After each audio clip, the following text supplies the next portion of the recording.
When it comes to the color red in drinks, usually the first spirit that comes to mind would be Campari.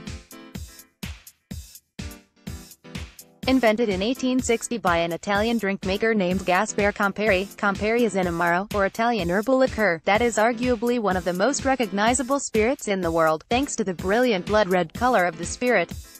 It's a very sexy, aggressive and passionate red.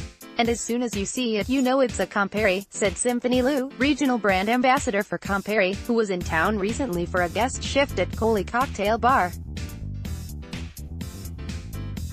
Some drinks can look transparent, so you can just add 5 milliliters of Campari to add some color into it. The color isn't the only defining element of Campari, there's also its uniquely bitter but complex symphony of flavors, which has made it an important ingredient in many classic cocktails, such as the Negroni, 1 part gin, 1 part Campari, and 1 part vermouth rosso, and its forefather the Americano, Campari, sweet vermouth, club soda, the Boulevardier, whiskey, sweet vermouth, and Campari, and also the Jungle Bird, Malaysia's only internationally recognized classic cocktail, which uses rum, Campari, lime juice, pineapple juice and simple syrup. Symphony Loo was in town recently for a guest shift at Coley Cocktail Bar. Photo: The Star. Michael Chiang. Gaspare's original Campari recipe contained more than 60 natural botanicals and spices, including chinotto, a small, bitter citrus fruit used in many Italian amaro brands, and a shrub called cascarilla. Its bark is used for flavoring as well as for medicinal purposes. Till today, the recipe is a closely guarded secret.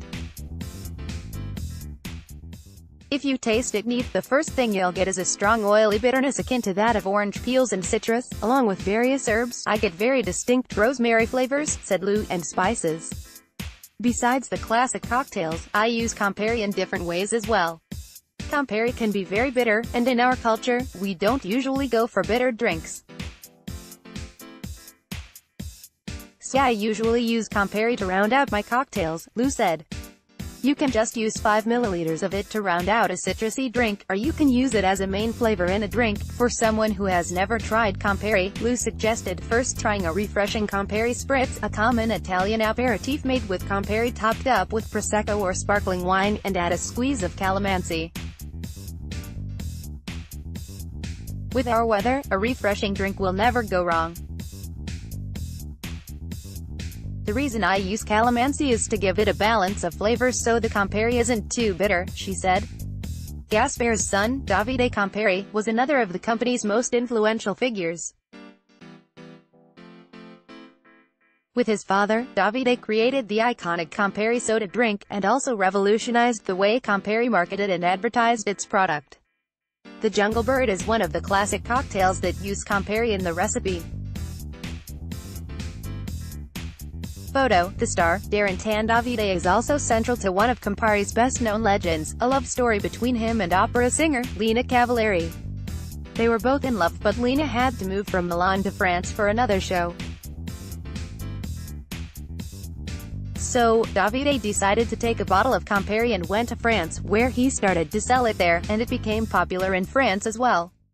It's a story that we like to link with Campari itself, because that's how Davide started exporting Campari outside Italy, Loo said. The Singapore-based Johor Bahru only started bartending 6 years ago, at the 190 Bar and Four Seasons Hotel, Singapore. She then moved on to Singaporean cocktail bar Cufflink Club, before joining Neon Pigeon in 2015 as bar manager, and stepping up to be the group bar manager for the Dandy Partnership, which runs Neon Pigeon, Fat Prince, The Ottomani, and Summer Long in Singapore. Loo took on the Campari brand ambassador position last year, and now travels around the region educating bartenders and consumers about Campari and the other brands in its portfolio. If it wasn't Campari, I probably wouldn't have become a brand ambassador. I just love the brand a lot, and that's why I agreed to take the job, she said. I love Negronis so much I even have a tattoo of a Negroni on my arm. I have always felt that Campari is the main character in a Negroni. You can use any gin or vermouth you want, but if you replace the Campari, it just wouldn't taste the same. Yes, some of the other amaro brands may taste similar, but for me,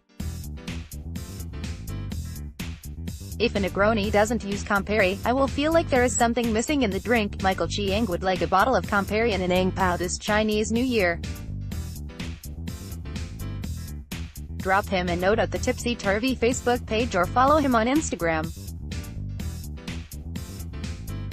The Negroni is made with 1 part gin, 1 part vermouth rosso and 1 part Campari. Photo, The Star, Michael Chiang.